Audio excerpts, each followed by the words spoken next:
So next हमारे पास क्या है, इन्फिल्ट्रेशन एंड वेंटिलेशन लॉस। ये भी अगेन इसी बुक से है, infiltration and ventilation loss. In addition to heat required to offset heat transfer in winters, heat is also required to offset the effects from any cold outdoor air that may enter a building. The two means by which cold air may enter the building are called infiltration and ventilation. The resulting amount of heat required are called infiltration heating load and ventilation heating load. तो दो बातें हैं, तो दोनों चीज़ें हम calculate करेंगे, infiltration heating load भी कैलकुलेट करेंगे अलग से और फिर वेंटिलेशन हीटिंग लोड भी अलग से कैलकुलेट करेंगे। Sensible heat loss, sensible heat आपको पता क्या होती है, सेंसिबल जो आप सेंस कर सकते हैं, जिस तरह जब हम एग्जांपल देते हैं कि पानी आपका गर्म हो रहा है 0 से 100 तक, तो टेम्परेचर इंक्रीज़ हो रहा है, हम उसको सेंस कर सकते हैं, तो वो सेंसिबल हीट होते हैं। ठीक है, और दूसरी आपके पास क्या होती है, यहाँ पे आगे आएगा लेटेंट हीट। लेटेंट हीट क्या होती है हमारे पास, जब आपका फेस चेंज हो रहा होता है तो हम उस हीट को जज नहीं कर सकते कि टेम्परेचर ऐड नहीं हो रहा होता तो हमें पता नहीं चलती, तो हम उसको क्या कहते हैं, latent heat, but heat add हो रही होती है। हमने रेफ्रिजरेशन में पढ़ लिया है काफ़ी ज़्यादा इसको डिटेल में। So infiltration occurs when outdoor air enters through building openings due to wind pressure. तो बाहर बेसिकली क्या, बाहर हवा चल रही होगी, विंड का प्रेशर होगा, उस वजह से बाहर प्रेशर ज़्यादा है अंदर प्रेशर कम है, तो हाई प्रेशर से लो प्रेशर की तरफ एयर मूव करेगी और वो एंटर होगी। जितना मर्जी आप उसको कवर कर लें, या आपके ओपनिंग बहुत थोड़ी है पर उसने एंटर होना है, क्यों, due to wind pressure. The opening of most concerns, अब हमारे पास जो नॉर्मली ओपनिंग्स होती हैं उसमें कौन कौन सी होती हैं, अराउंड विंडो, हमारे पास जो विंडोज़ हैं उनके जो एजेस हैं उसके अराउंड हो सकती हैं, डोर जो एजेस हैं उसके अराउंड हो सकती हैं, डोर के नीचे से बहुत ज़्यादा होती है आपको पता है, और ओपन डोर्स, और अगर कोई दरवाज़ा खुला है उधर से तो बहुत ज़्यादा होगी। So infiltration air enters a space in winters would lower the room temperature. तो आपको पता है बाहर से जब ठंडी हवा अंदर आएगी तो अंदर आपके पास टेम्परेचर ज़्यादा था उसको क्या करेगी, कम कर देगी।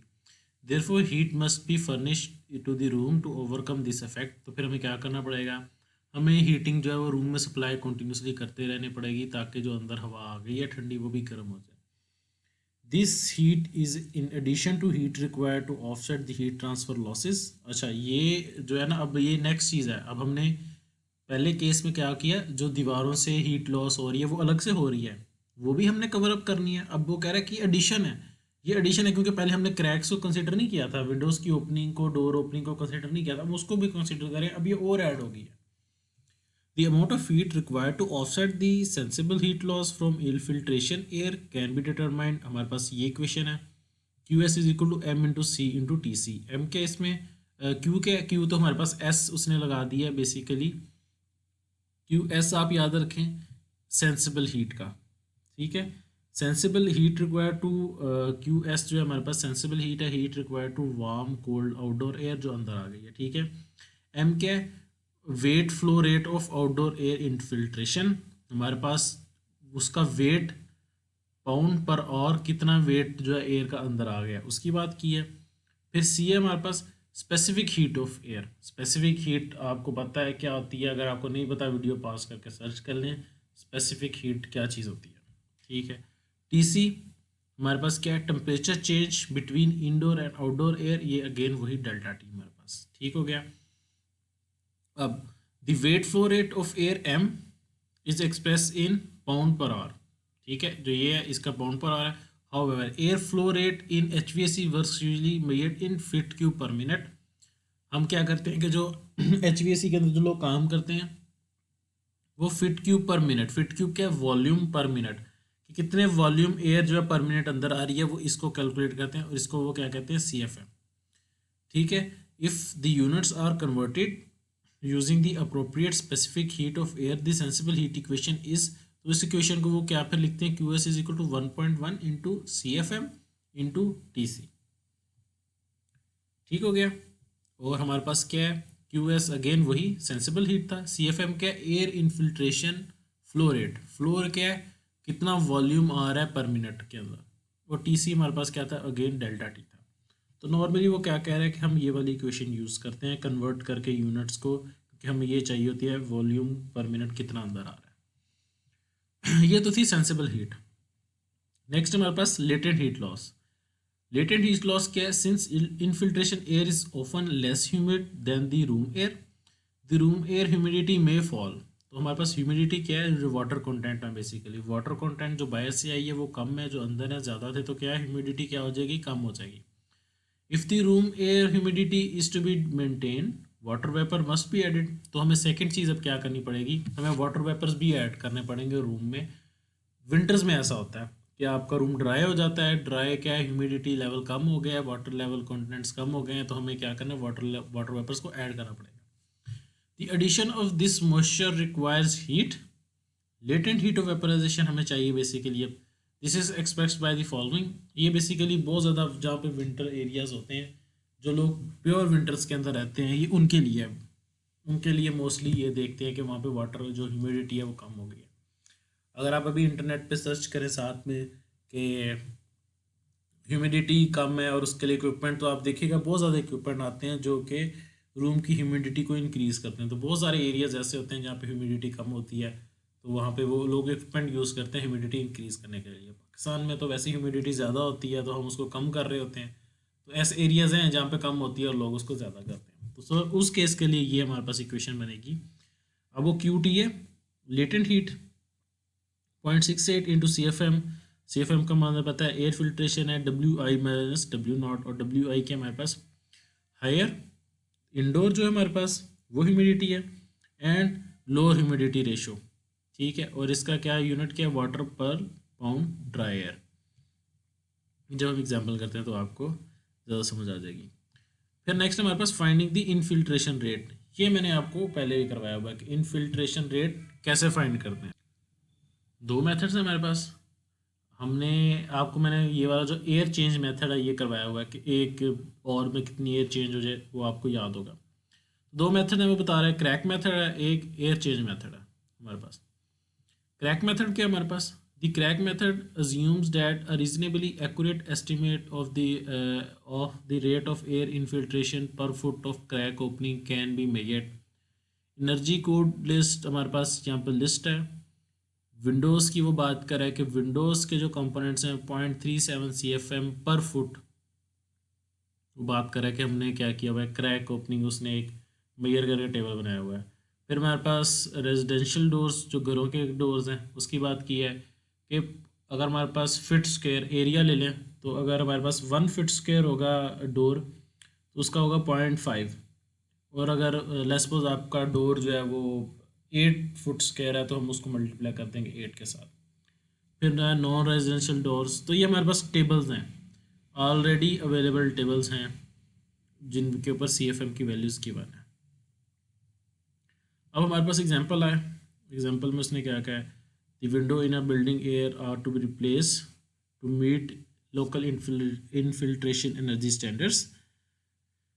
विंडोज़ को क्या करना है? रिप्लेस करना है। The windows are 3 feet into 4 feet double hung type.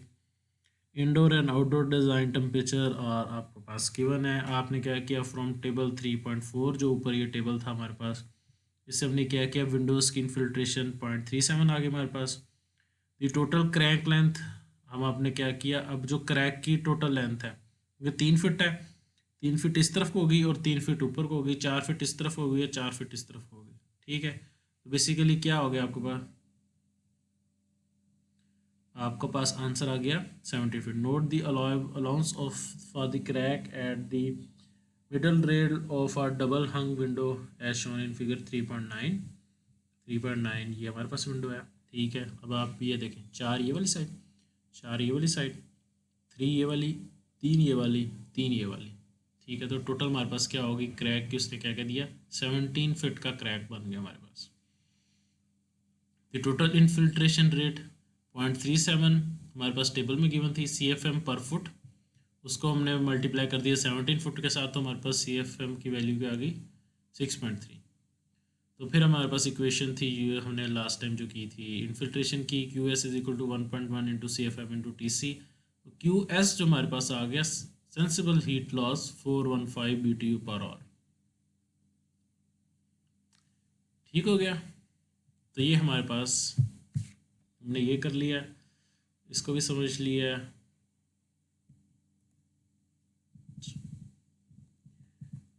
यहाँ से थे, ये हमने कर लिया, इसको भी समझ लिया। Crack method, air change method, crack method से हमने ये एग्जांपल भी कर लिया।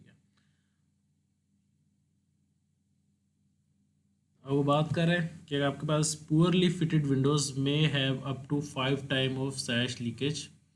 हमारे पास अगर आपके पास, हमने क्या एज्यूम किया कि जो विंडो है वो बहुत अच्छे से फिट हुई हुई थी, तो क्या बात करें कि अगर पुअरली फिट हुई हुई है तो 5 टाइम ज़्यादा भी हो सकता है। नेक्स्ट हमारे पास क्या है, air change method. Air change method में हमारे पास क्या है, based on number of air change पर और ACH in room caused by infiltration, ये हमने क्लास टाइम किया हुआ है मिड से पहले। One air change is defined as being equal to the room air volume. So next method हमारे पास एयर चेंज मेथड है। एयर चेंज मेथड हमने जो किया हुआ है, ACH की वैल्यू फाइंड की थी, वो क्या होता था basically, CFM is equal to ACH into V/60।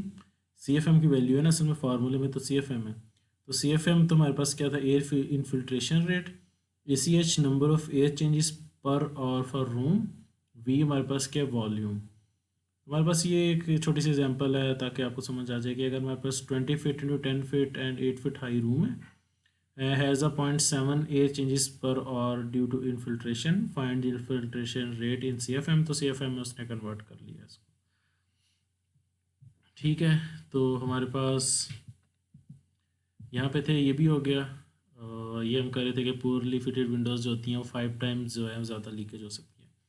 Based on the number of air changes per hour ACH in a room caused by infiltration, one air change is defined as being equal to room air volume। और ये formula हमने बता दिया। और जो वो बात कर रहा है कि जो सजेशस वैल्यूज़ होती हैं 0.5 ACH टू 1.5 ACH होती हैं विंडोज़ की।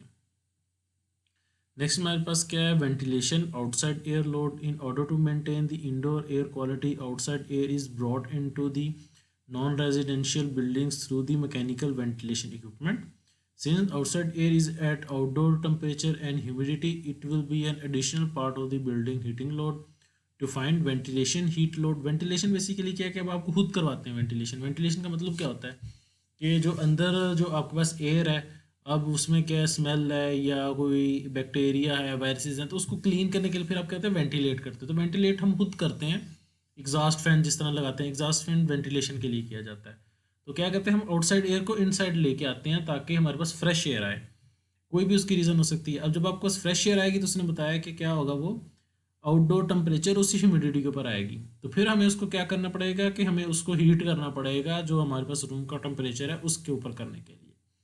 सो वेंटिलेशन का भी फिर एक लोड पड़ेगा। वेंटिलेशन का लोड क्या फार्मूला है उसका, हमारे पास ये दोनों फार्मूलाज हैं वेंटिलेशन लोड के लिए।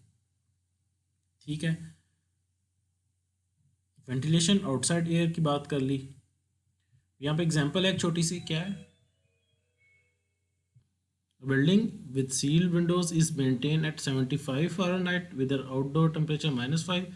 The mechanical ventilation system introduces 5000 CFM from outside of the air। तो 5000 करती है तो QS जो वेंटिलेशन की वजह से हुआ है वो ऐड क्या हो गया, 423500 BTU पर।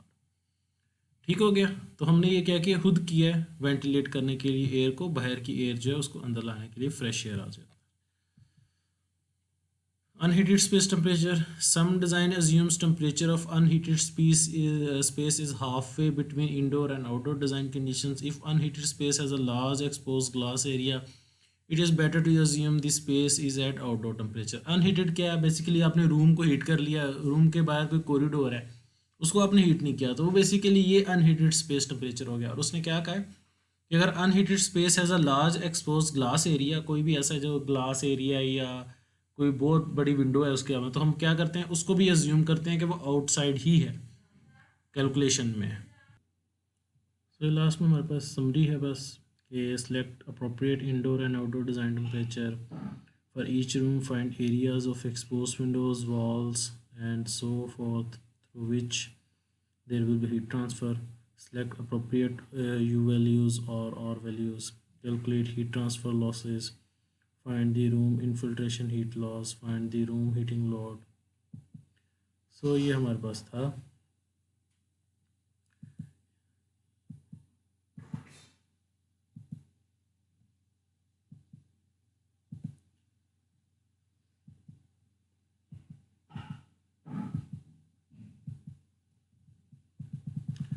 सो नेक्स्ट मेरे पास एक एग्जांपल है। ये एग्जांपल आपने करनी है और आपको मैं एक असाइनमेंट भी दूंगा साथ इसके, वो भी आपने करनी है। ठीक हो गया? ओके स्टूडेंट्स, अल्लाह हाफिज़।